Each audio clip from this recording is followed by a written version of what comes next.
the recording here, and then each of the students will be coming up and their presentation will run through a shared screen for about 5 minutes, and then we'll have about 5 minutes following for any feedback or questions or anything that anyone on the call would like to say. So let me get the shared screen going here for everybody.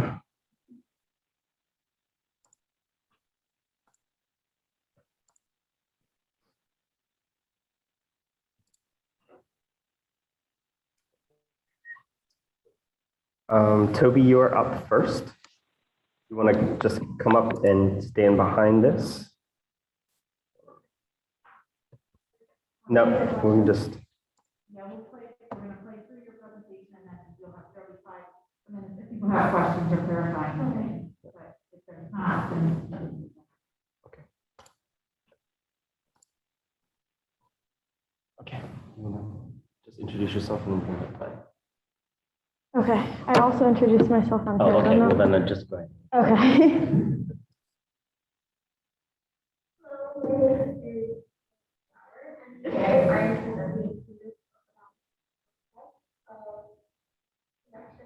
Flow and city.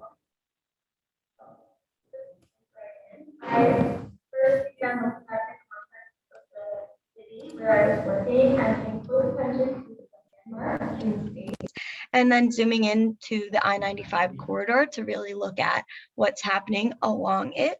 And I started to kind of get drawn to the idea of pathways along the city and the different edge conditions along those pathways. So with that in mind, I started thinking about what types of form I could use, and it helped me to kind of come up with the idea of flow throughout. So thinking of a form that is flowing throughout the entire space, going through many different iterations of this, and I ended up landing on what you see to the right. And then on my part T, I started to pull out different specific landmarks in that space and really focusing on how I'm going to pull people through from both sides across the whole site, and like it really creating engagement on both sides and paying attention to different parks and theaters and churches, these types of things, that what might be a need for in this area. So this landed me in my overall base plan. I started thinking about what I was going to do along the pathways in the space. So coming up with biking, walking, running, working out activity trails along the pathways as you're moving through the space. So this is where I created these longer pathways, and then looking at each individual cat park and my community engagement space, where I'm just really trying to see what programming I can put in these areas based off of what's around them. So this is my overall model of the site, looking at things from a different perspective. I started to pay closer attention to the topography in the area after creating this, really seeing how higher one side is versus the other. North Adams is a lot lower, and figuring out how I can incorporate that. So through flow, basically, I wanted to inspire people in my cat park, and I created engagement through, there's garden spaces and a playground for children, since there's a school nearby, to have people easily flow through the space and utilize these areas with raised platforms for people to sit with, and creating accessible wheelchair ramps for everyone to get through, bridges that cross over the different spaces, water features, and lots of seating for everyone. And then just pulling out some of my details a little bit closer so I could really see how it would feel to be in these spaces, and creating parking with a rain garden for people to interact with, and then slowing down traffic around the space with bump outs and crosswalks. These are some of my renderings of the space. So just getting a look at that, how people would really feel to be in those spaces. I then went over to my area off of Delaware Avenue. And right here, there's Trinity Church and the Delaware Children's Theater. So I realized there was a need for some type of playground community space for children to come and enjoy while they're at church or leaving. And also the theater, I created a sunken amphitheater space so that people could basically have an outdoor theater environment to enjoy. And then pulling out what this might feel like to be in the space a little bit closer. These are some of the renderings of the area, just kind of looking at how it would feel to be in the space again with the sunken amphitheater and the playground. So just to sum things up, this is my overall design. So basically through the utilization of flow in the city of Wilmington, I created an interconnected park system to basically inspire, connect, and engage the community. Thank you for listening, and I'm happy to answer any questions.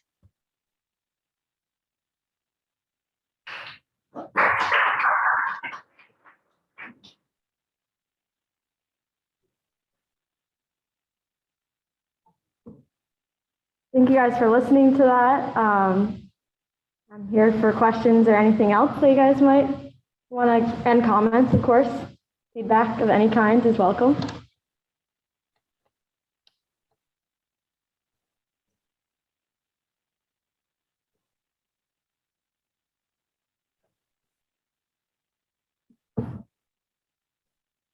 Okay. Hello, my name is Toby Lauer, an interconnected park. In conclusion,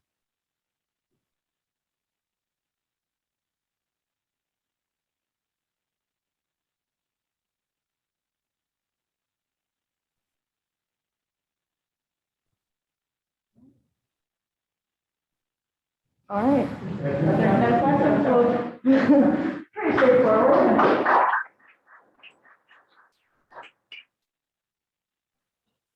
Okay, thanks, Toby.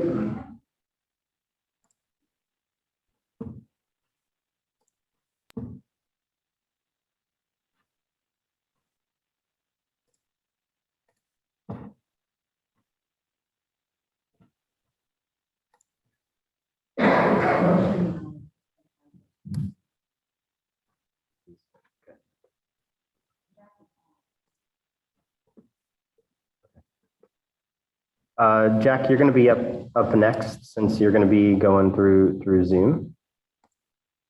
So just stand by if there's any questions for you afterwards. All right.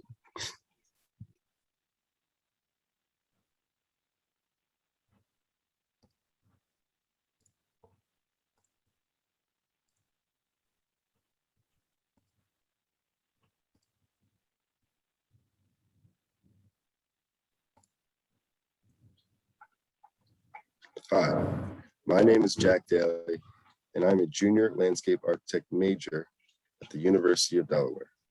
And this is my cat park design over the I-95 corridor running through Wilmington, Delaware.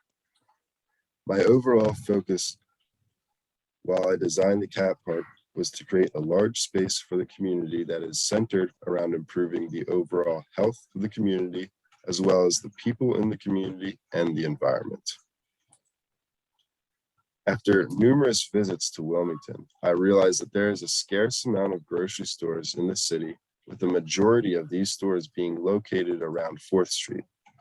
After further research, I came to realize that many of these stores are actually Family Dollar, Dollar Tree, or just corner markets, with the bigger groceries like ShopRite and Acme being located outside of the main part of the city.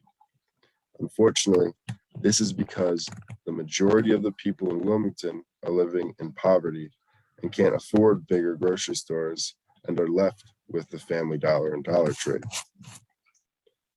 In some of my first designs of the cat park, I made space for a community garden for people to grow healthy food, and I took that aspect along with others into my final design of the cat park. This connections to the CAP diagram shows how the park is accessible to the community and how it reconnects much of what was lost when I-95 was built. My overall CAP park stretches from 6th Street to just past 10th Street and connects a major park, Cool Springs, to the new CAP, which brings new life to the city. This main part of my CAP park features 2 large community gardens available for anyone in the area to grow healthy food, and it is complemented by The Bean.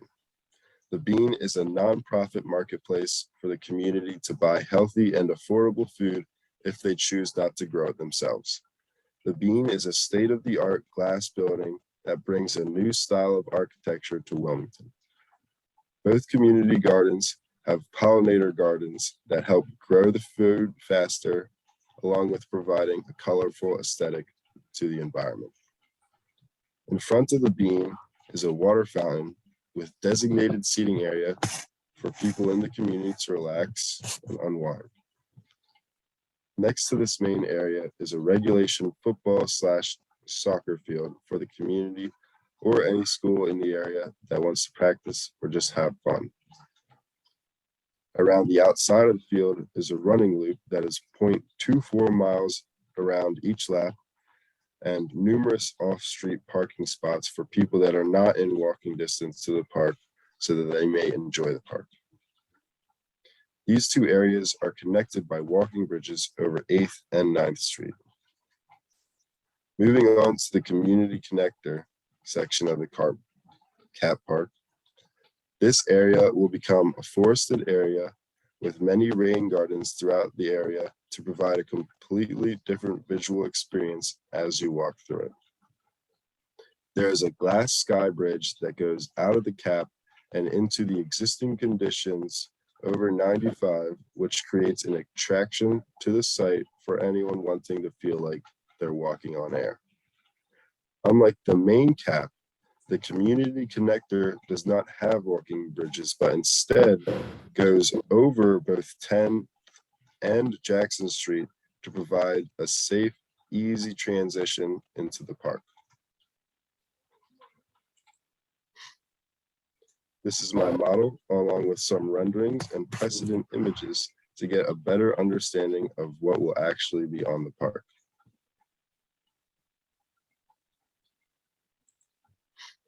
Thank you for giving me your time. I hope you enjoyed what I have to show.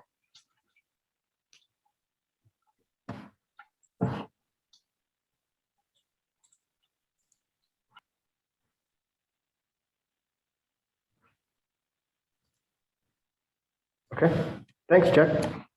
Any questions or feedback from the audience?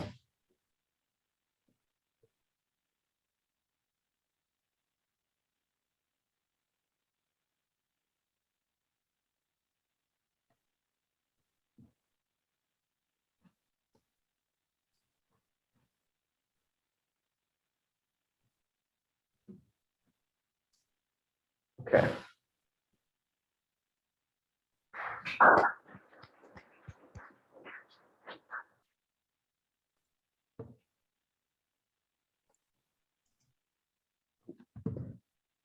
Matt, you have your hand raised.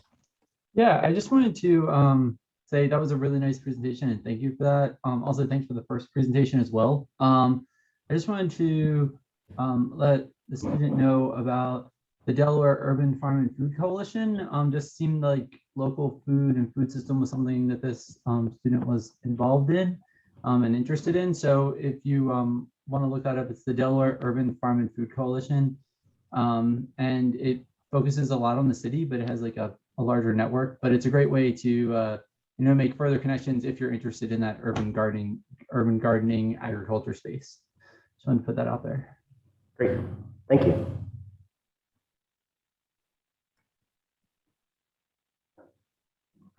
James, you are also on the call, so if you can just stand by for any feedback after your presentation. Okay.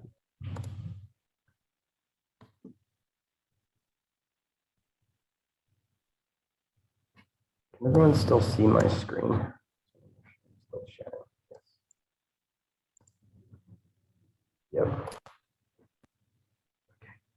All right.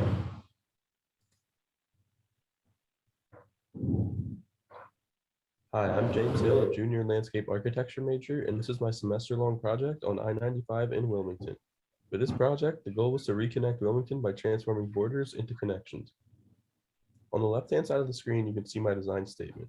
My goal when redesigning the I-95 corridor was to create interventions in the space that are necessary for the community and create a more connected environment.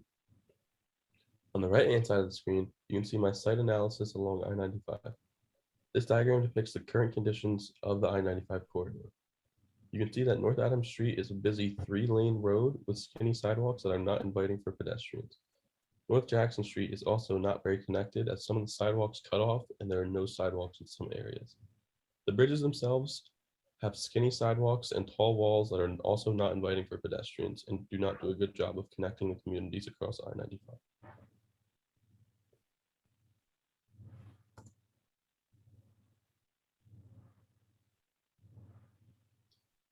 The diagrams on the left-hand side of the screen depict the current conditions in the corridor as well as Wilmington, and it helped me decide the best location for the cap.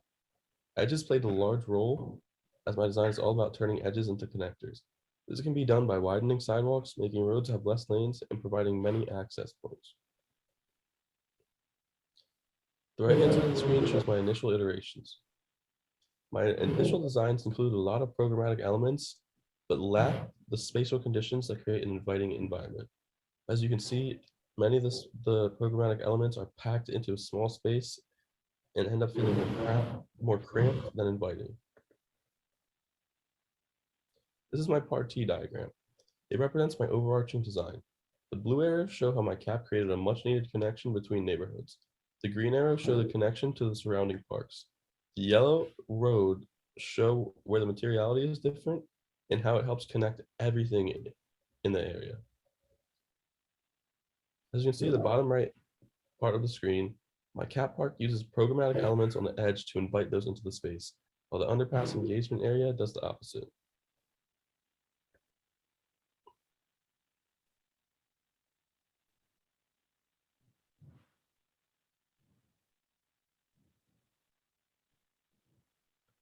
This is my final plan of my cap park and my community engagement design. On the right-hand side of this plan is my Nature's Edge cap park. You can see there's a sculpture garden, pollinator garden, playground, community center, event seating, performance area, pavilion with attached shade structures, all strategically placed on the edge of the park to create connection. 8th Street now has food truck parking as well as a shaded seating area. 7th Street Bridge no longer exists. As you travel south along the design, you will run into more shaded seating areas that create an inviting edge condition, as well as a large mural wall celebrating the art, culture, and history of Wilmington. As you continue south towards 3rd Street, you end up in the community engagement space, which contains 2 seating areas, as well as multiple recreation courts for the community to use. Parking is located between 3rd and 4th Street, as well as North Adams and North Jackson. A protected bike lane traverses North Jackson Street to create connection throughout the entire park. You can also see how the materiality of the road changes and creates a plaza-like feel in this area. This will help slow down traffic and create a more inviting area for pedestrians to use. Here are my final design sections. My sections show the change in topography as you walk through the site. In the Nature's Edge Cap Park, the green core, which is lots of trees with thick ground cover plantings to create a wild-like feel, is located in the center, and the topo of the park slopes from north to south to allow you to flow through the space. The community engagement space has 3 levels with recreation courts on each level. The lowest point has a retention pond for stormwater management. My models show where the cap is located in I-95 and the feelings created by it. Thank you for listening to my presentation.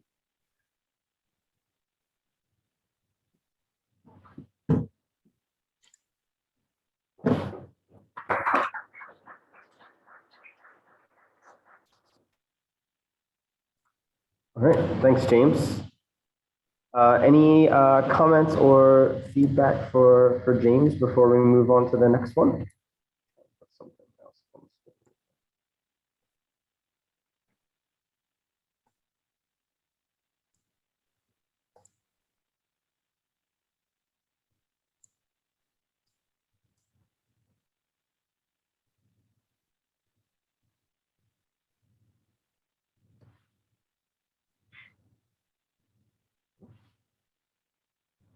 Okay.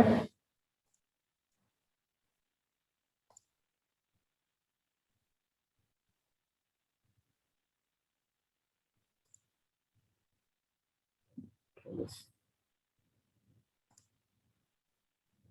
All right, next up we have Candice Hunley. Hello, my name is Candice Hunley, a landscape architecture student at the University of Delaware, and this is my I-95 Restore the Corridor Cat Park project, Fusion Park. Over the course of this past semester, our urban design studio has been focused on tackling the issue of how to better connect the neighborhoods split by I-95 through the use of a cat park, which is a park that would sit atop the I-95 intersection, as well as other community engagement spaces. This is just an overview of the work I've been able to accomplish so far. Before we could begin designing connecting spaces, some site analysis had to be done. Throughout my walks through the central Wilmington neighborhoods, the location of various economic and cultural buildings stood out to me. I noticed that many of the economic buildings, such as stores and shops, were located along 4th Street, whereas many of the cultural buildings, like community centers, were adjacent to 5th Street. From these observations, I decided I wanted to create spaces that would take surrounding economic and cultural aspects and combine them into larger social spaces. Here we have my overall site plan of my proposed cat park spanning from 5th Street to 7th above I-95, as well as my community engagement plazas on 4th Street and Carpenter Street. I also have a few different model views of my focus areas for better spatial awareness. Going back to my proposed design statement of combining economic and cultural aspects, this is a quick diagram to help visually explain that concept. As I've mentioned, 4th Street was identified as a quote unquote economic strip, and 5th Street has been identified as the cultural. The arrows moving into my park and plazas represent the mixture of these two aspects into a more social space. This zoomed in plan of my cat park, which I've taken to call Infusion Park, details what spaces could be used for. Shops and cafes dotted around the edge of the park bring in the economic aspect. The addition of a smaller community center / indoor event space, a performance area, as well as an art gallery tie into the cultural, and the rest such as playgrounds, open lawns, and seating plazas are social.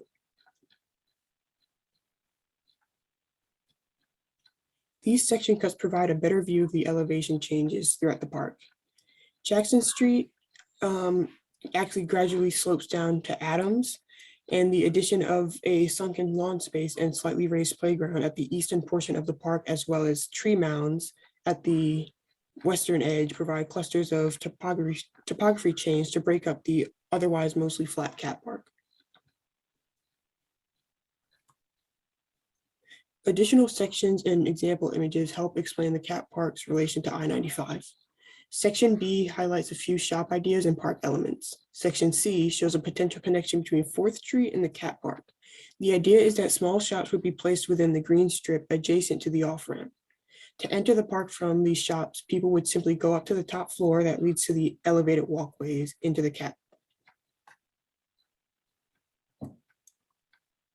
Once again, these models are here to better show spatial aspects. You can see how I've been playing with different topography changes within the park.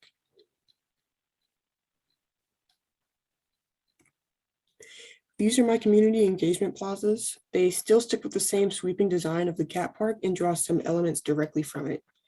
These are like supporting pieces to the cat park design. Once again, there are some accompanying sections and example images to better explain height changes. As you can see, I used a sunken lawn and raised mounds in the larger plaza space to draw inspiration from the overall cat park, as well as inspiration drawn from the sunken lawn steps to create a terraced lawn / plaza for the small connector piece. So overall, to reiterate, my main goal was to take the various economic and cultural aspects of the surrounding neighborhoods in order to utilize and combine them into one larger social space, allowing for communities to increase interaction and bridge the gap I-95 has left across Wilmington. Thank you.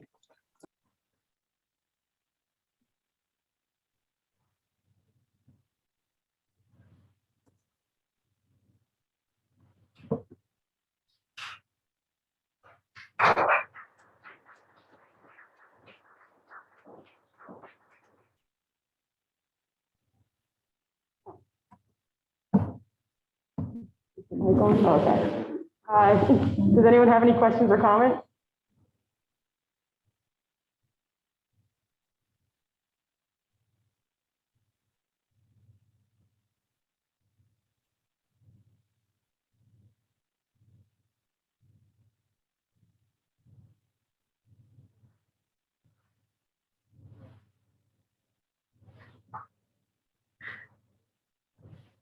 Thank you, Candice.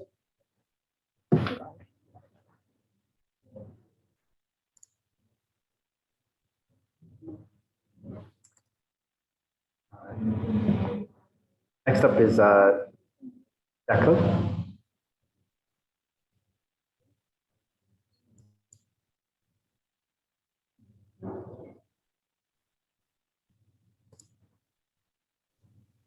Hi, my name is Declan Martin, and I'm a junior in the landscape architecture program here at UD.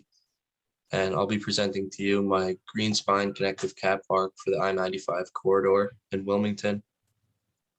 So the basic gist of my design statement is I really want to restore a sense of connectivity to the community that was taken by Highway I-95 based on community need, because there's an obvious divide between the two sides. All right, so when I first started researching the city of Wilmington, I was focused on flow and connectivity along with history, which you can see there on the left in those two maps. You see the flow of traffic and the connectivity or lack of connectivity of urban green space in Wilmington. Here on the right, we take a deeper look into the I-95 corridor, where you see I-95 as a big divider between two green spaces, which are Cool Springs and Helen Chambers Parks. All of the lines on this partie diagram represent connectivity through a curvy arc shape with fingers that branch off, reaching into the Adams Street side, because that is the much more less developed side from a green standpoint.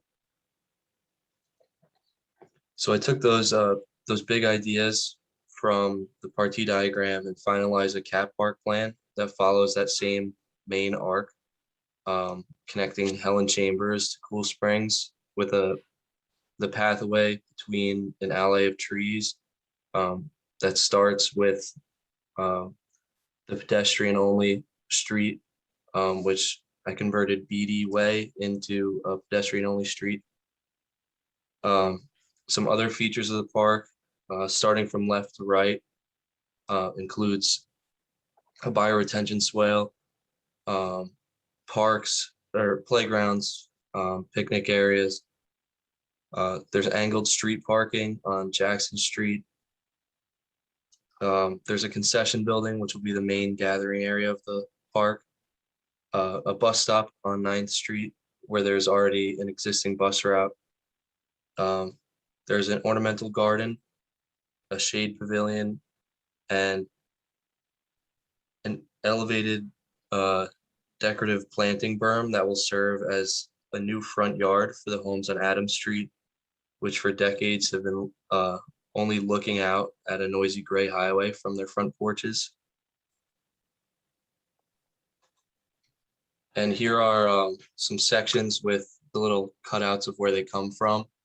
On the top, the main thing I wanted to show was that big hill, which is the highest point of the planting berm, which also has a little picnic area within it. I just wanted to show how that would angle towards and give a good view for the Adams Street side. And the rest of them, mostly I just wanted to show how I-95 would interact with the cat park going under, and sort of how I built up the sides where the exits and entrance ramps come on. And then on the bottom one here, you see the alley of trees going all the way on the left is Adams Street, and then towards the right is North Monroe Street, which is connected to Helen Chambers Park.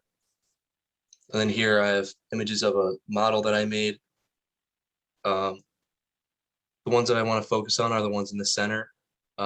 these ones show best more perspective views of what it would be like in the site, sort of like how it would look from the front porch plantings. And then you take a look into the others, which show more how, sort of how the sections showed, like how I-95 would interact and run beneath the park. And yeah, that's all I have. Thank you guys for listening.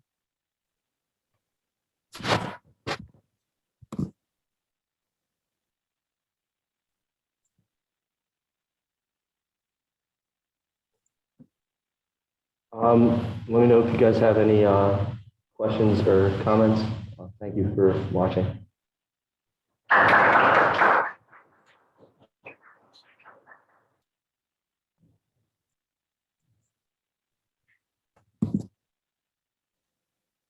Hi, my name is Declan Martin.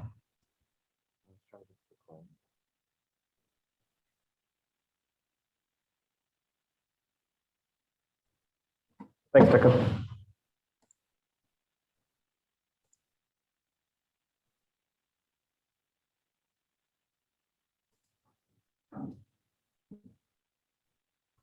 Next up, we have Juliana.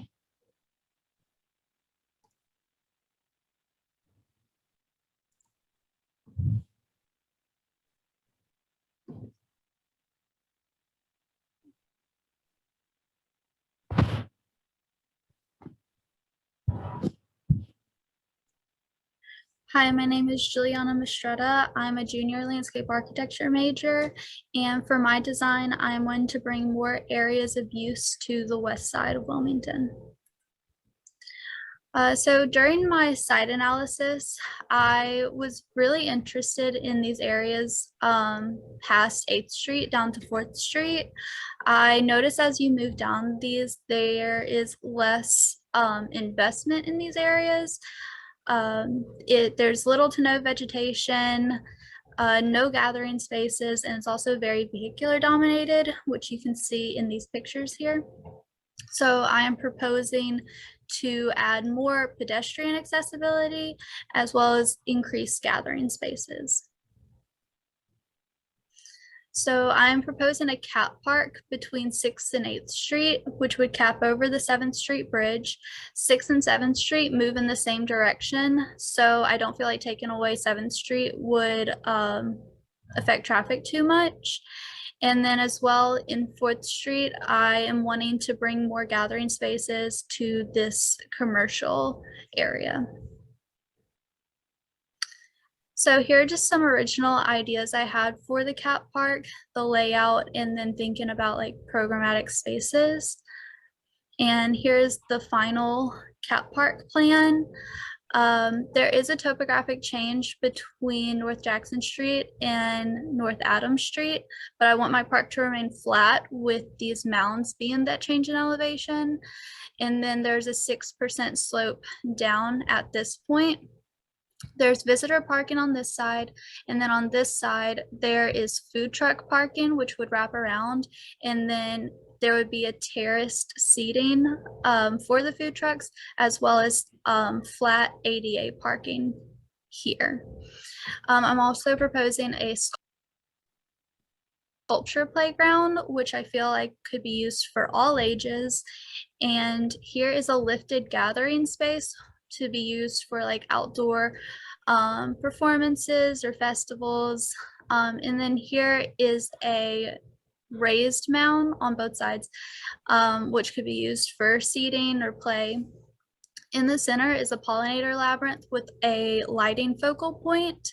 And then around that are these sunken mounds to not obstruct the view to this focal point. And then over here is an outdoor workout space.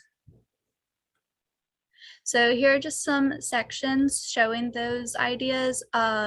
Here's the food truck parking with the terrace seating, as well as the stairs on the slope and these changes in elevations with the mounds. So here are just some models showing those changes in elevation with the mounds as well as the slope. And here are just some renderings showing the slope the outdoor workout space. The mounds, I wanted the cat park to be able to withstand them. So they do have a foam fill, and then they are encapped with soil, and so that they can still hold vegetation. And then here is the walk-through lighting focal point. And then for my 4th Street streetscape design, here are just some early ideas of it. And here's the final plan. I'm wanting to add a bike lane to the residential side, and I'm keeping the parallel parking on the residential side.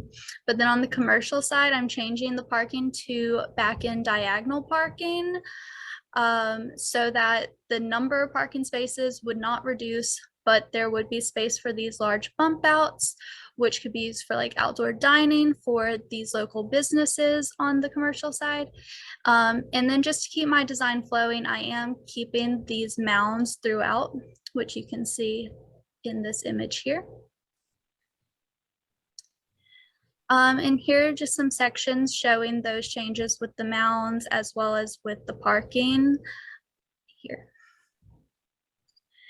So that is my design. Like I said, just in these areas between 4th and 8th Street, there's less investment. There's no space for the community to come together. So I'm wanting to propose areas that would be beneficial to the community, as well as hopefully increase revenue for some of these businesses along 4th Street. And overall, just bring more attention to the lower parts of the west side of Wilmington. Thank you.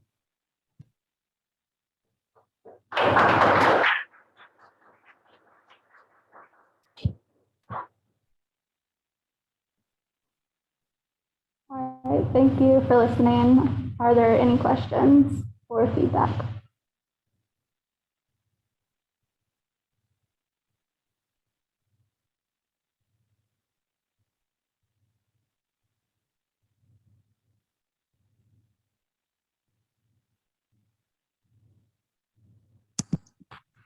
Looks like there's a question in the chat. I don't know how to look at that. Can someone read it to me, please? Sorry, I can't see the chat right now. What's a pollinator labyrinth? Would those be some type of shrubbery encircling the labyrinth? The labyrinth itself, like the pattern of the labyrinth, would be made up with like a pollinator garden, and so people could walk through that. So it would be beneficial to like the environment, and it would also be like aesthetic for people to walk through.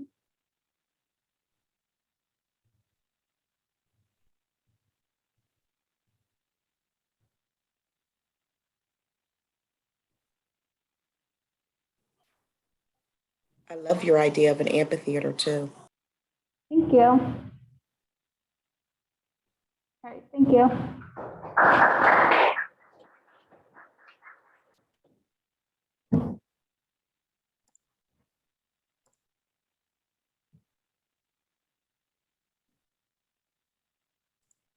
Okay, Dan, you are up next.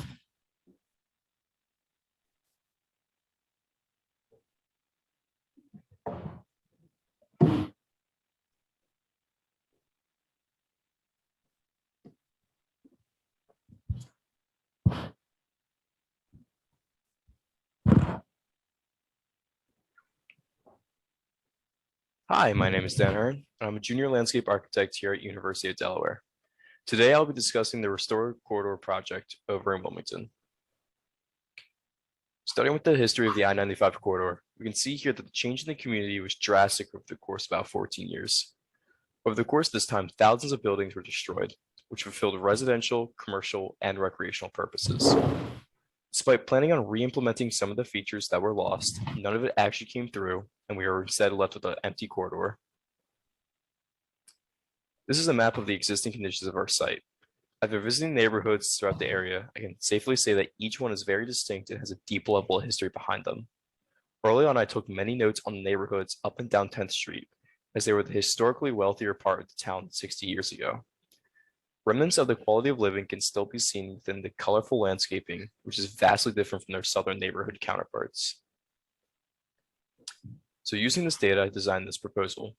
From 10th to 5th Street, I want to put in 3 unique cat parks, each serving the purpose to bring back something that was lost from the corridor's construction.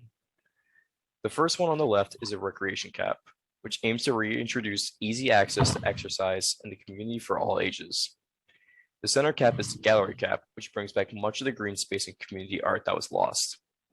The final cap is the commercial cap to support local business in the area. Around the cap, I've also altered the roads and crosswalks to make it safer to navigate. You can also see in the right side diagrams the change that this will significantly improve the material quality of the site due to the cap introducing better paving and vegetation. So starting with the recreation cap, we have a few features to support activity for people of all ages. For the younger children, there's a playground split between a pre-K space and an elementary age space on the leftmost side. Then the center of the cap is a mini golf course and a skate park, which supports a much larger range of ages. On the far right are the traditional team-based courts, 2 for volleyball and 2 for tennis. In order to keep the site easy to navigate and play on, it has to be flatter than normal.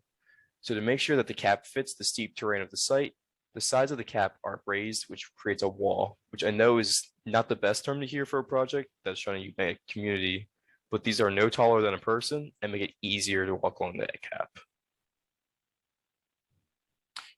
The gallery cap is next, and it's intended to make up for the loss of green space and community art. And I also wanted to give this a unique woodland sanctuary feel for people to escape the city life. Throughout the site are nodes of art galleries, with plenty of plant life along the walk to them. If you don't want to meander through the site, there are 2 paths off to the edges that are wider and flatter than the inside paths. Furthermore, to prevent anyone getting lost, there's a large path shaped in a stitch pattern right down the center.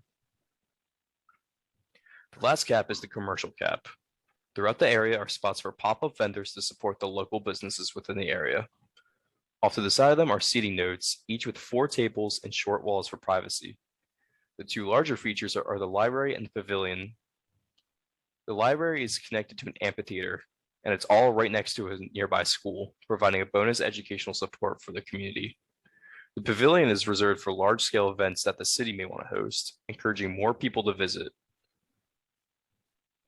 The final part I want to touch on is connecting the cap further into the community through renovating alleyways. Currently, there are plenty of alleyways underutilized, and this concept is meant to bring more traffic through them while also keeping with the themes of the cap they're connected to. So this one connects right into the gallery cap, so I made the paths very windy and have plenty of plant life in it. This will also encourage more people to visit the cap and explore further. So in conclusion, I wanted to bring back as much of what was lost as possible, similar to the original intent of the I-95 proposal.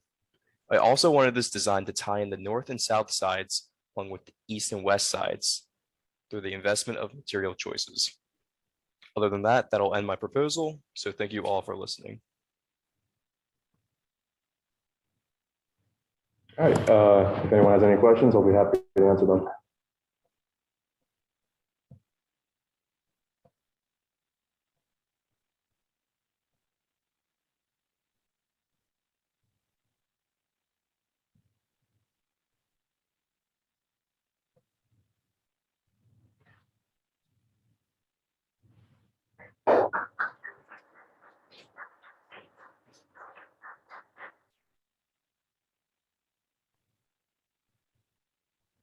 All right, thank you, Dan.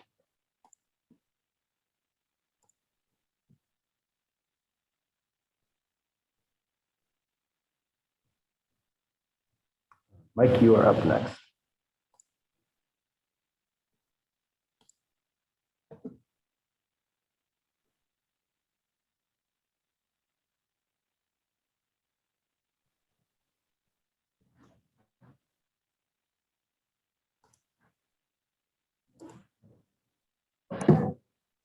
Hello, my name is Mike Welsh. This is my project on reconnecting Wilmington.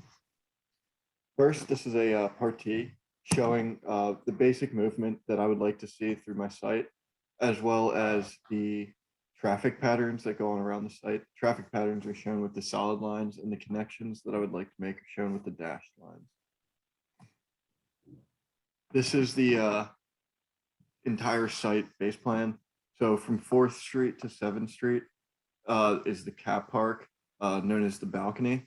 Between 6th and 7th Street is the terrace, and between 10th and the off-ramp is the connector.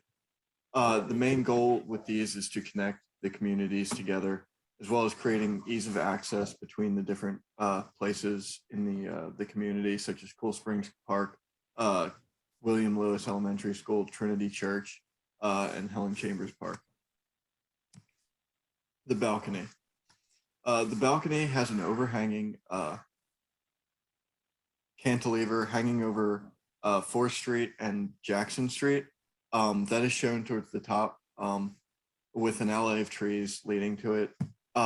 What's shown in the yellow color is the meadow, shown in with the stone texture, or the gray is the pathways. In the middle, there's some terrace seating along with a meadow walk, and towards the right, there are butterfly and pollinator gardens, as well as a fountain, to kind of increase the biodiversity of the site, as well as including the meadows.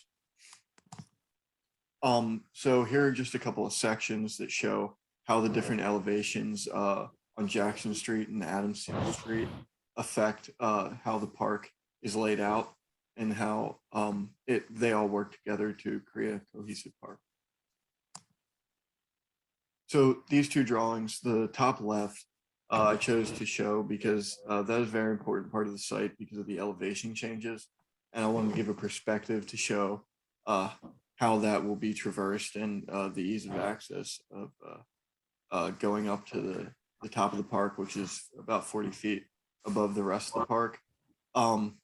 To the right of that is the meadow. I kind of wanted to show how it would all look from from the back perspective, kind of looking out over the park from 7th Street.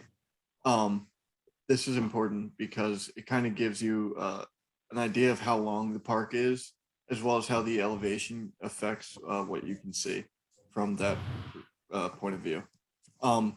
One of the important parts of this that also makes this one of the more interesting areas is the mural wall. So since the park is elevated, we wanted to block off traffic and noise from 95. So installing a retaining wall, or it's not retaining anything, so just a wall that can help be a sound barrier would allow the community to get engaged and paint and really create their own space out of the area. This is a model showing how that wall, as well as the switchbacks and the cantilever balcony, would work all together. So this is the terrace. The terrace consists of around 20 13 by 13 terraces on each side with an alley of trees planted inside. This allows for unique nooks to sit in. There will be tables as well as lower ground plantings that you could sit at and read a book, or just kind of get away from everything for a minute. So these are the sections showing the alley of trees, as well as how the terraces would help with the elevation. The rendering at the top, titled "The Terrace," kind of shows how people could interact with the space and how it could be used for different various types of activities. The last site I chose is called the Connector. Towards the top right side of it is there's a amphitheater. There are a couple of them actually located inside the site. There's one in the top right, one in the top left, and two in the top, or two at the bottom. These are for the school and the church that are right around, to allow them to have an extra little green space where they can bring their classes, or bring people who need to get out of the church and take a walk for a minute. Or and then there's also meadows and lawn plantings in this site, shown by the yellow and the green. So I chose the two perspectives along Jackson Street and Adams Street, mainly to show those amphitheaters and show how the community could really benefit and use those spaces to engage with the people who are coming to learn from them. These are some of the models showing how those the amphitheaters would sit, as well as how some of the different meadow plantings and the elevations would work together with the different types of amphitheaters and pathways through the site. Thank you all for listening. Have a wonderful rest of your day. If there are any questions, please feel free to let me know. Thank you.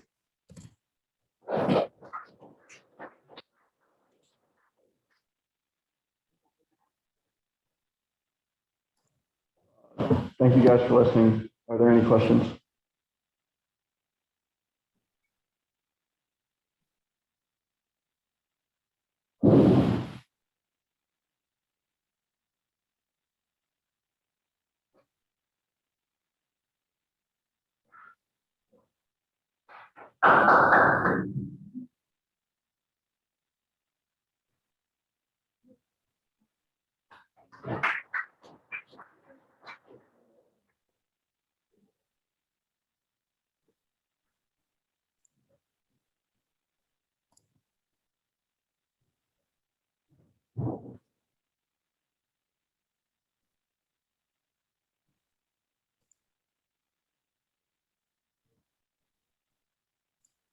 All right, next up we have Elizabeth.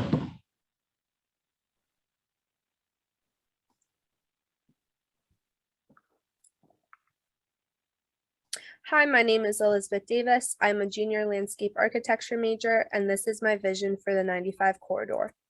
As I walked through the site, I noticed that by 10th Street, there was a lot more green space and cues of care than 2nd Street, which is more commercialized, but still the majority residential.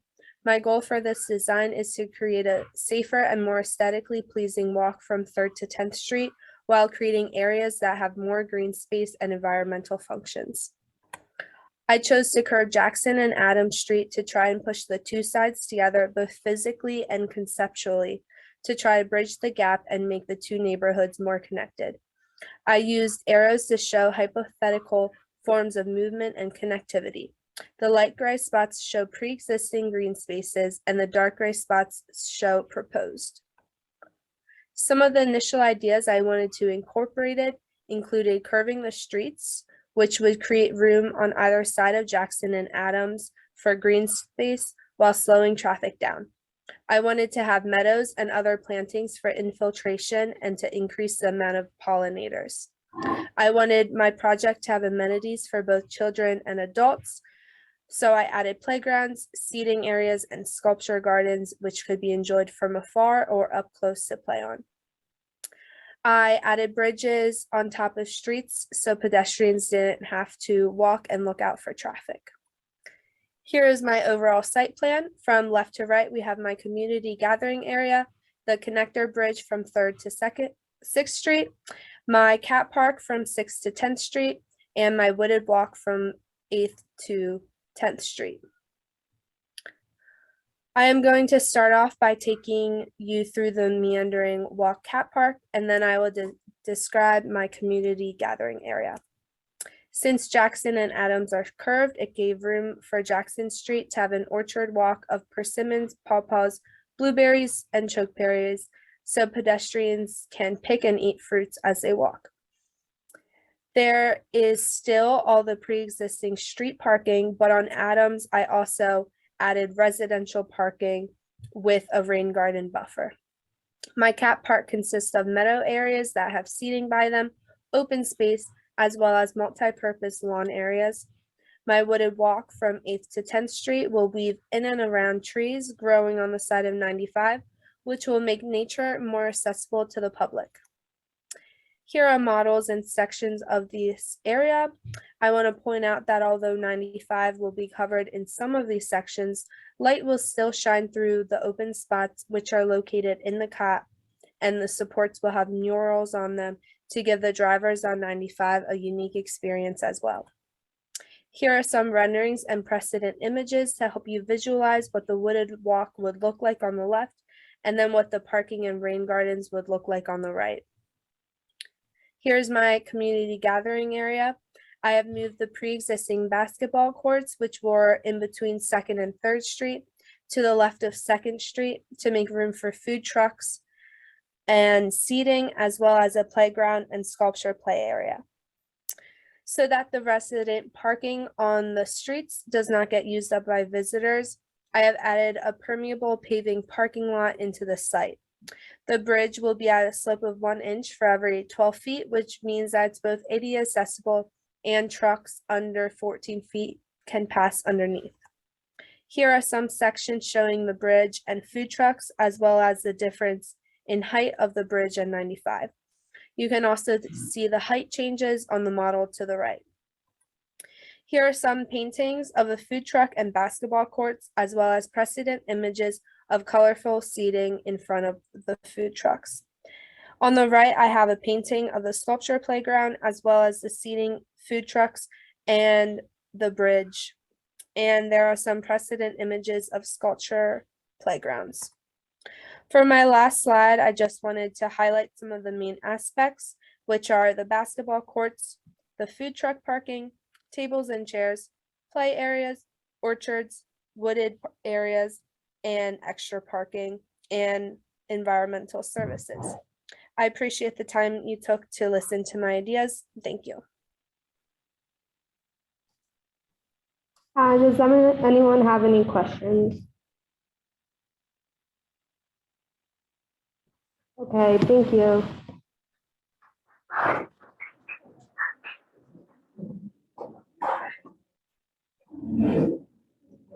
All right, thanks, Elizabeth.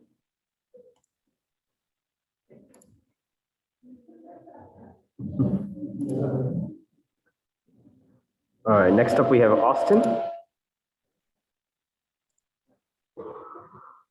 everyone. My name is Austin, and I'm a senior in the landscape architecture program, and this is my project on green waterways in Wilmington.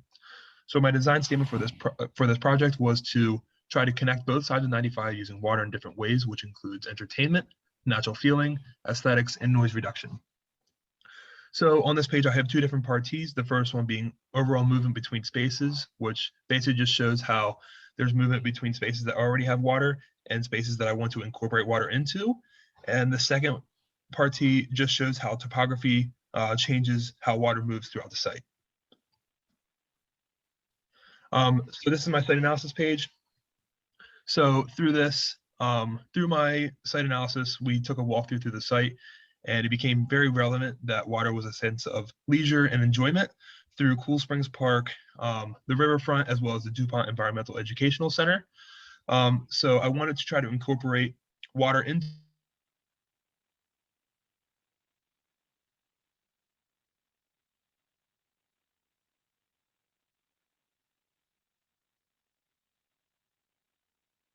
pathways, which basically show how pathways flow like a river. And the second one is showing how the pathways will flow like a wastewater drainage design path. So it's kind of more linear and get people where they need to go the fastest. So on the right, I have my final base plan. So as you can see, I picked how rivers will be kind of incorporated into the pathways, so how they're not the same width the entire way around and how they branch out from each other in random spots, just like how a river would.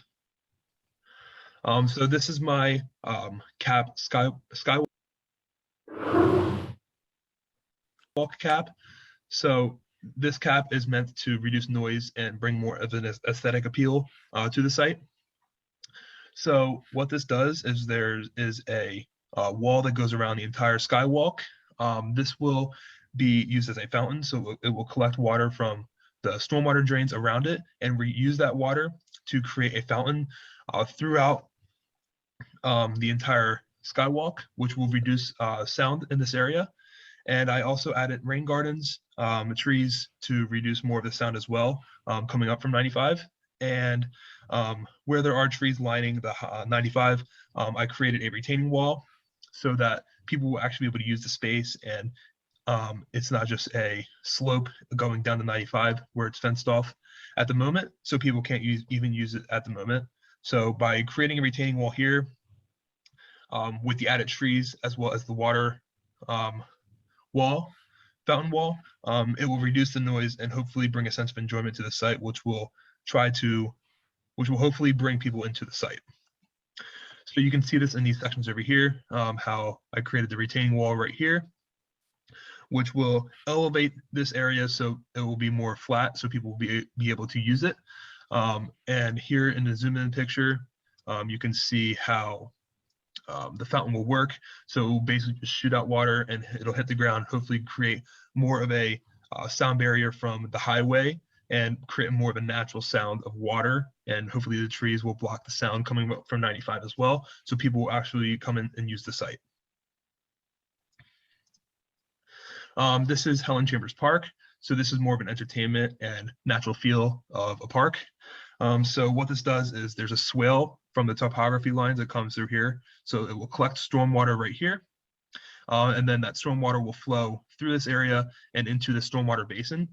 And then this is a lowered pathway right here. So when water comes up, it will cover up that pathway. So it will basically represent different flood events and how the stormwater basin is actually working and keeping water off the streets and bringing it into there. So it's a more, or it's a better way for water to flow instead of flowing right into the stormwater drains. And then as water flows through this, it will go into the catchment system right over here. Basically, it will also use the stormwater drains around it, and it will be used in this area right here, which is a splash pad and a runnel, more of an entertainment area for children because the community center is right here. So people will be able to come out and enjoy this space with the coffee area as well as the planting arrangements in this area. So as you can see how I did this in these sections right here. So when there's a flood event, it will cover up this pathway of people walking, so people will not be able to use the site. Here is my overall site model. So you can see the topography changes through the site and my added elements. And just in conclusion, hopefully with these added water elements, it will reduce sound and hopefully bring people into this site more. And hopefully with the Helen Chambers Park, with the more entertainment feel and natural feel, it will bring people from there up to the cap or back and forth. And that concludes my presentation. Thank you.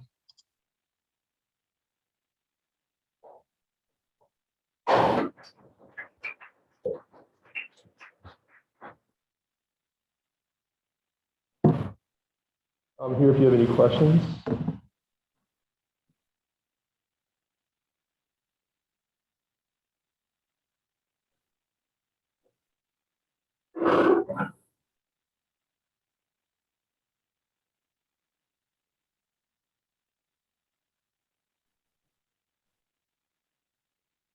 Thank you.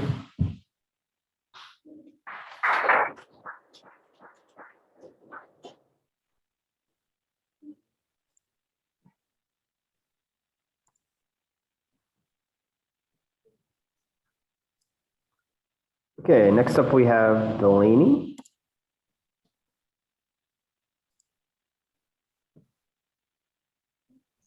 Hi, everyone. My name is Delaney Palat, and I am a junior here in the Landscape Architecture program at the University of Delaware. Today, I'm going to be talking to you about permeation of the I-95 corridor. Permeability is the ability for one thing to pass through another. Originally, when I went to the site, I found that I wanted to physically move into spaces that I was only able to visually access.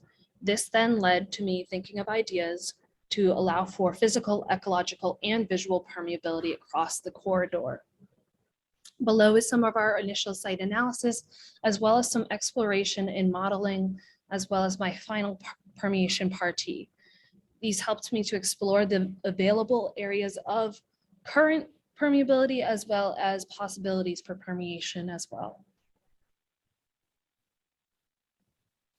My concept revolves around this possibility within permeation. As you can see, I have two spaces, one located between 9th and 10th Street, which is my cap park with two sunken permeable plazas, as well as my community engagement space, which is a reroute of North Jackson Street. Permeability Park is my cap park between 9th and 10th Street. As I said before, this focuses on 2 sunken permeable plazas, as well as a stormwater permeation system and opportunities for rest, as well as pollinator gardens. This focuses on 3 main types of permeation: physical, ecological, and visual permeation. This allows for different areas of permeation physically with different width of paths, as well as different routes to get you from one side of the corridor to another. Ecologically, these paths are lined with pollinator gardens to allow for easy ecological permeation between our spaces as a connector between North Adams Street and North Jackson Street for not only ourselves, but also for our Lepidoptera and other small critters as well. In terms of visual permeability, this has many options for that. We have 2 sunken plazas that give you visual permeation very close to the I-95 corridor, as well as risen walks that also give you a look over some of our existing bridges, as well as some flooring that allows you to visually permeate directly down into the footings of how you're structurally standing up, as well as the cars beneath you.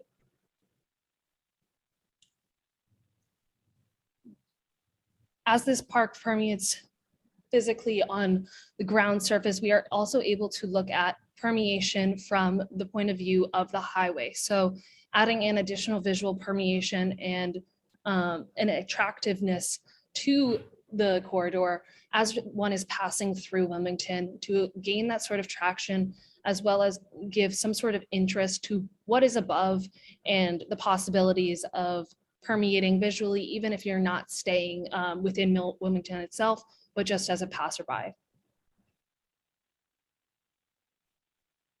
As you can see here in some of my sections, there's some ecological permeability when we think about water as well, looking at weep holes within our pedestrian paths that then drain into stormwater management plantings within my sunken plazas to really combat all of the struggles within Wilmington faced with stormwater management, as well as our physical permeability and overall ecological plantings as well, and how we can incorporate all of these different ideas of permeability into one. Park Place permeability is my park just south of Cool Springs Park, which is a reroute of North Jackson Street as well. This features pollinator gardens, small seating areas and gathering spaces, as well as a windowed raised pedestrian walk. This allows for ecological permeation, again, more northern into the community, as well as that physical permeation in multiple different aspects to allow for different levels of learning, as well as interaction within the space.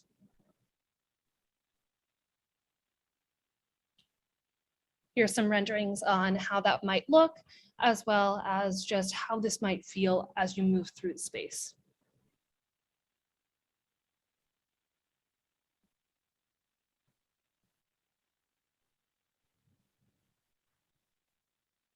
That concludes my presentation on the permeation of the I-95 corridor. I would love to hear any feedback you may have for me. Thank you for your time.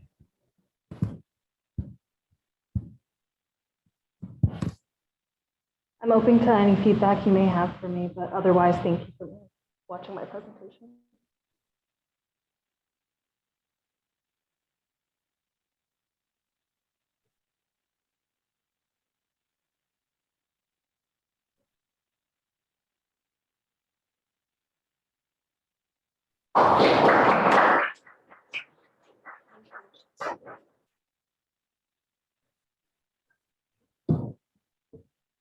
Thanks, Delaney.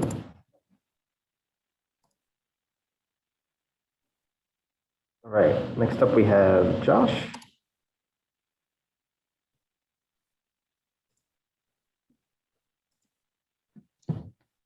Hello, everyone. I'm Joshua McDevitt, a junior in the landscape architecture major here at the University of Delaware.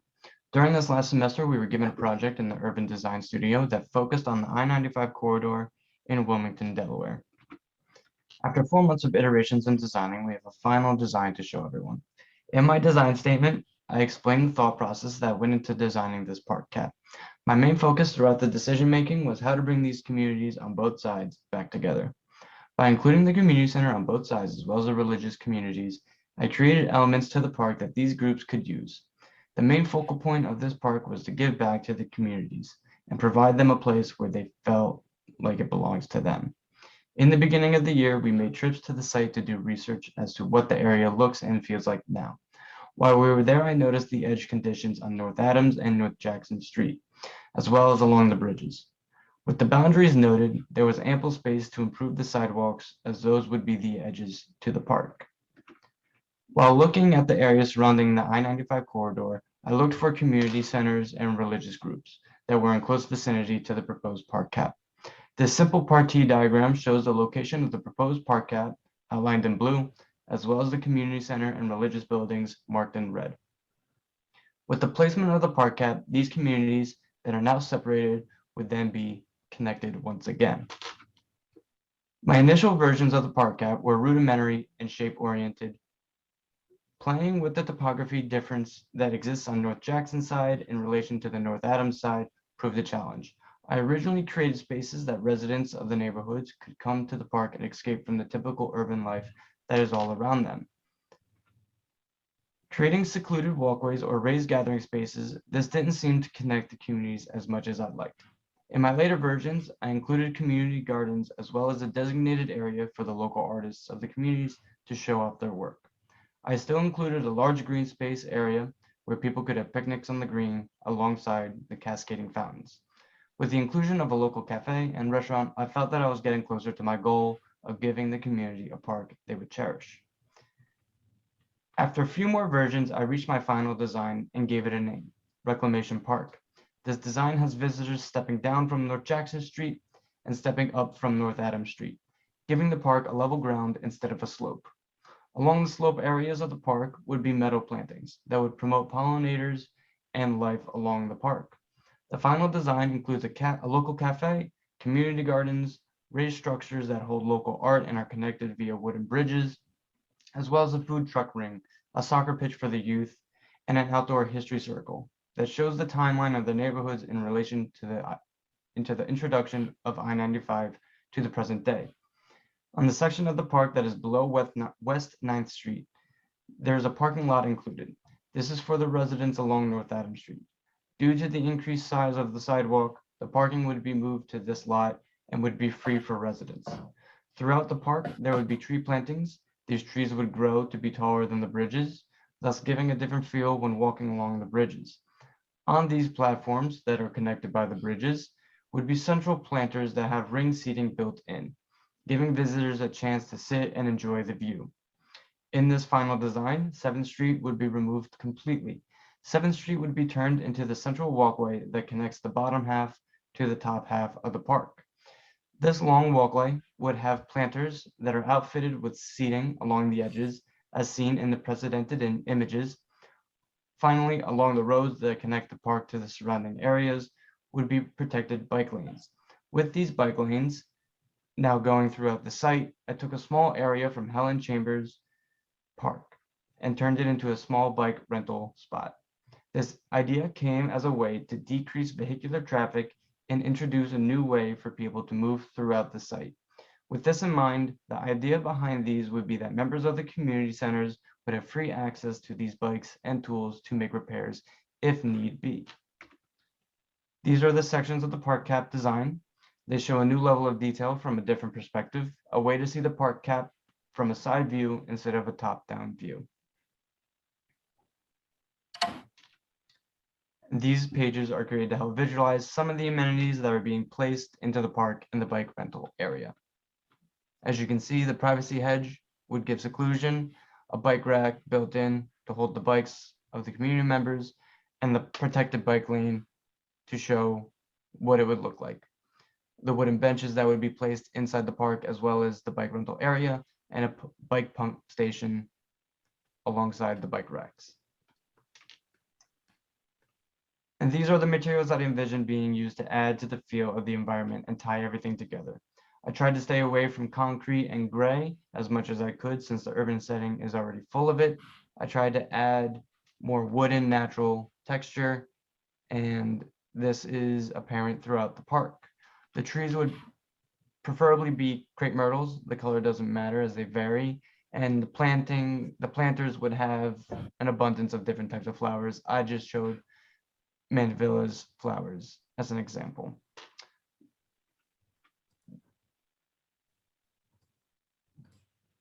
And that's all I have. If you guys have any questions, I'll be happy to answer.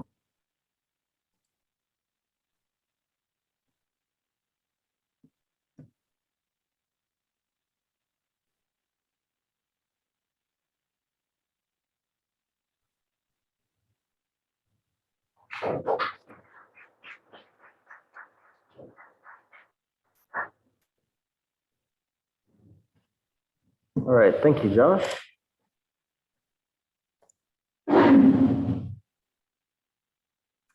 Next up is Lexi.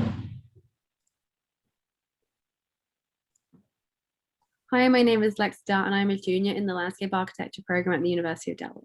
And this is my project on generating a dynamic environment for Wilmington, Delaware.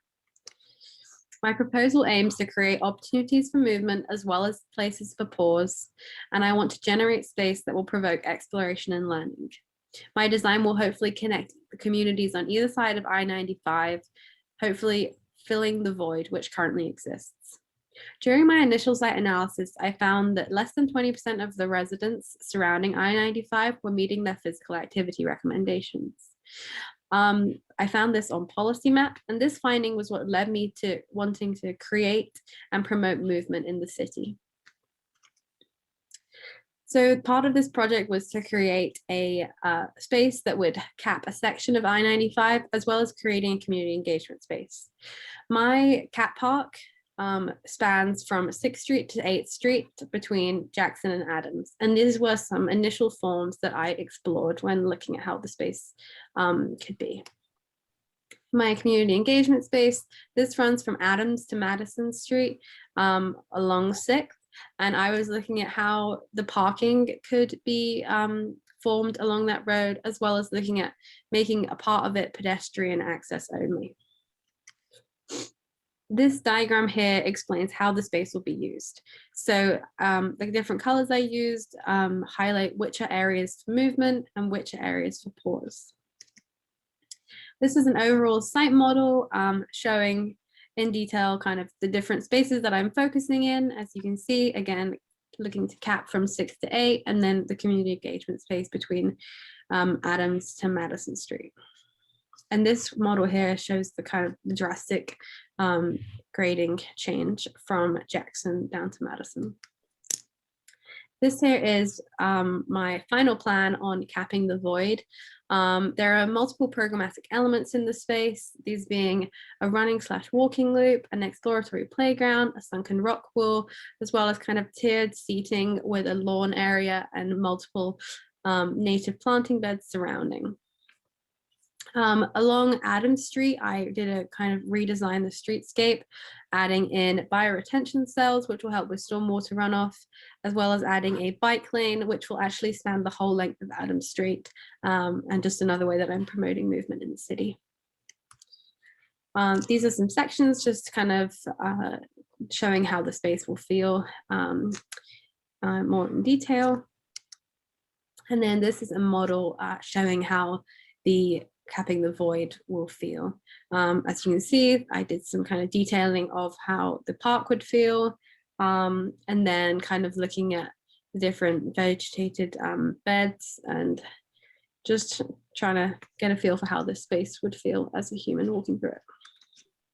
And then again, these are some more renderings of the space. And part of this cat park will form Wilmington's first 5K park run. So the running track here, along with the running track which will exist in the community engagement space, will make up a loop which will run from Cool Springs through the cat park down to the community engagement space. So this is really exciting, and it's just another way to kind of get the community involved and promote movement in the city. This is the final plan for Hicks Garden and the new Helen Chambers Playground.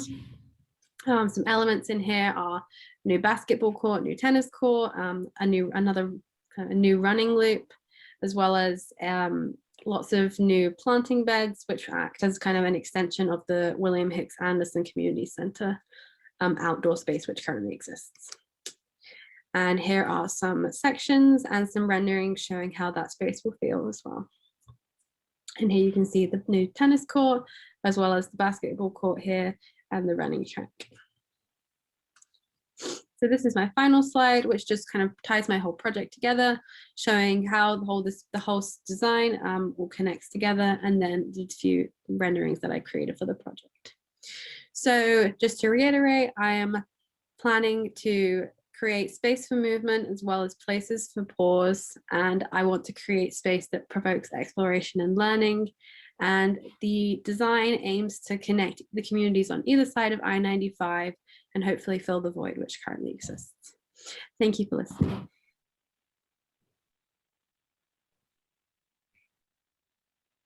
Thank you for listening again, and if you have any questions or comments, I would be happy to take them now.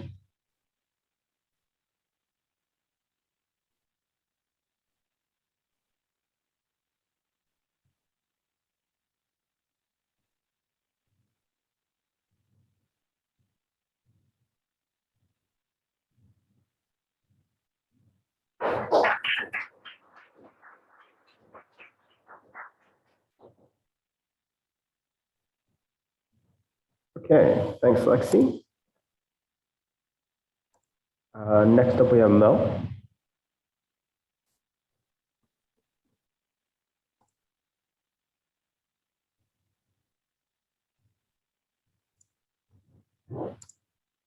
And this is Creating Wellness in Wilmington, Delaware.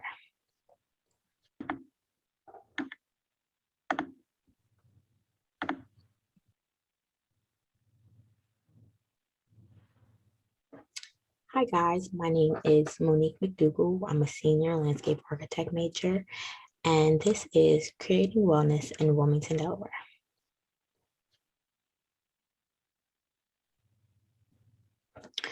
So I-95 was created in about the 1960s, and as it was created, it basically created a divide between two close-knit communities, and the west and the east side.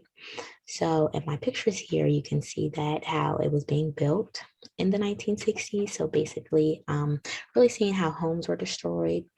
And then up here as well, you can definitely see the construction that was going on during that time period. And then at the bottom, kind of like what you see today with the bridges. And on this side is basically how 995 looks today as well. So here is 4th Street getting off at the Martin Luther King exit. And then you have getting on to 95. So basically going south or going north. And then you have the under and overpass, which shows coming north or going south. And I also included 2 pictures of the 2 community centers that I will be focusing on, the William Hicks Community Center and the Hilltop Community Center as well.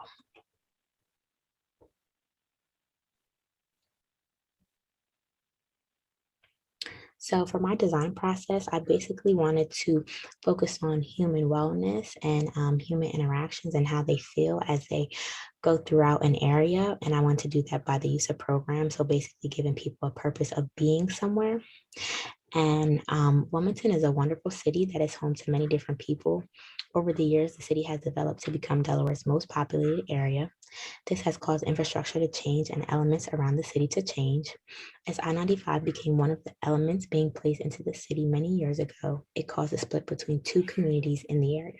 For my design idea, I plan on bridging these 2 communities back together by focusing on human interactions and human wellness through the use of programs. My overall goal is to give the community a purposeful feeling as they move throughout the area and use each program. So here's my cat park. So as you can see, each pocket in the park has a different area to be involved in, a different program, I should say, to use. And this is just like a little recreational area that you'll see later on in my section. And here's my overall cat park section.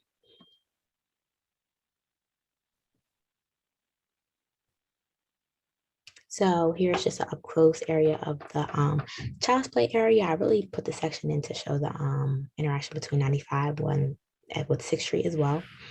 And then here's a section of the width, so Adams and Jackson Street. And then here is a section of the recreational area.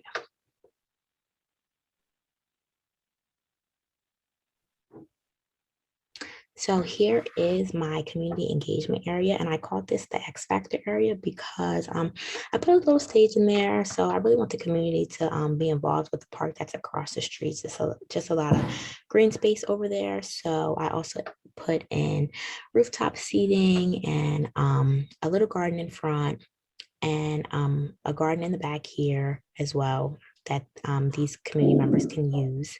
And I also did the same thing with this community center. I did a garden and rooftop seating and elements such as like food trucks and trees and stuff in the back. And a big thing that I did was I implemented bump outs on this side a lot. I made these bump outs bigger than this side because the elevation is lower. So, and I put in little rain gardens inside each bump out. So I basically did this because as kids or people use this area, they need to be safe as they're traveling. And here are my 2 sections.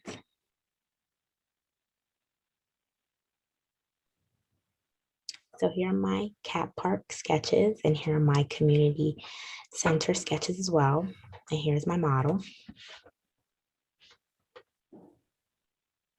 So basically, as mentioned previously, my whole idea is to bridge the 2 communities back together by the use of programs and focusing on how people feel and what makes them excited when they come to this area.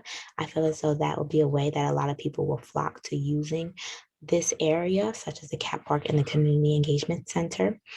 I feel as though that as we focus on why people use an area, that's like really important, but then also what's in the area for them to be used and who it can relate to mostly. So thank you for listening.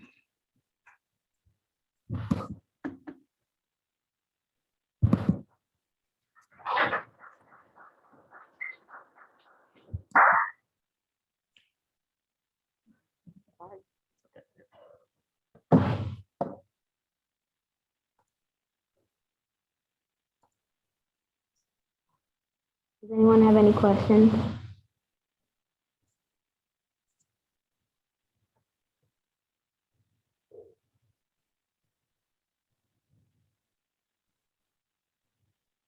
Thank you.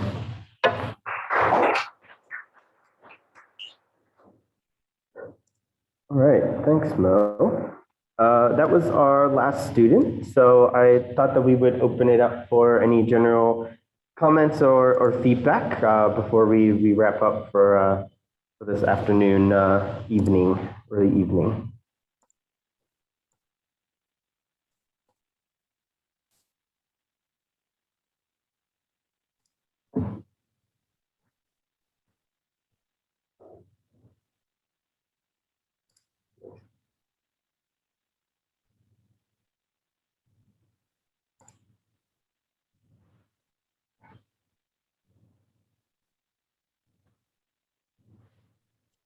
Hi, I Zach. have a This is Dave question. Gore. Oh, go ahead, Wanda. There were so many great ideas. How do we re-review all the sketches and their proposal? I mean, because I could see a couple blocks to this one and a couple blocks to that one, and it's just so many great ideas. So I would like to re-review all of them on my own spare time. How will we go about doing that? Well, we have recorded the presentation for today for the Zoom meeting, so I can share that link and we can get that out to everyone that's been on the call. Okay, great. That would be a great idea. I would love that. Okay. We will also share the PDF documents for the students' presentations as well, if you want to just go through those rather than re-listening to everything on the call. Okay, the PDF is fine. Thank you. You're welcome. So another question. All right, when this is all said and done, how do you go about what's going to happen? Do we say, okay, we like this idea, that idea, this idea? How's that going to go?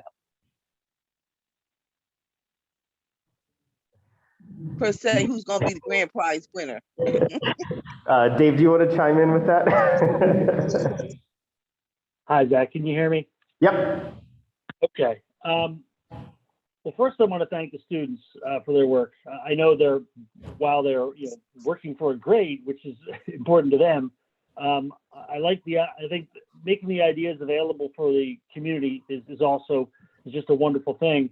And to answer Wanda's question, Wanda, what we're doing with our project is looking at all the ideas we can get and bringing them back to the community, and then figuring out what will work best for whatever space is chosen, and really using the advisory committee that we have to sort of get through the ideas that make the most sense, that can be feasible and actually applied to what we want to see with this project. So we can certainly consider ideas that are here. I think we'll certainly stay in touch with Zach and Anna if some of those ideas are very popular, and just to make sure that the students can get credit for the ideas that they came up with.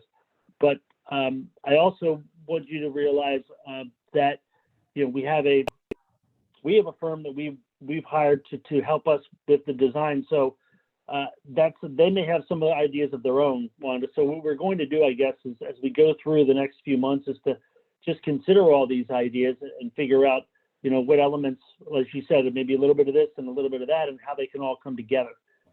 So I wouldn't say that there's a process in place other than working with our advisory committee, making sure that they all have access to the PDFs of what was presented today and what the students have been working on for so long. And that's really a starting point for that. Okay.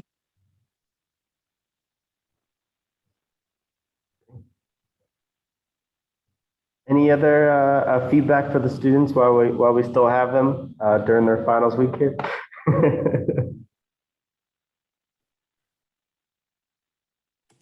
He really did a fabulous job.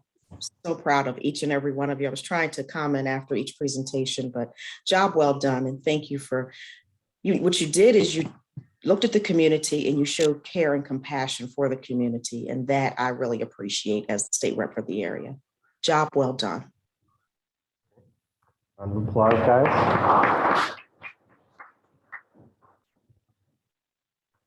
Well, thank you. It's been wonderful working on this project. We're really excited to see next steps with the advisory committee and the work that WMAPCO and Dave and others are working on. So we hope this gave you all a lot of more food for thought and some things to chew on. And we'll make sure to get all of this information out to everyone so that you all can take advantage of looking at it more in depth. All right. Thank you very much.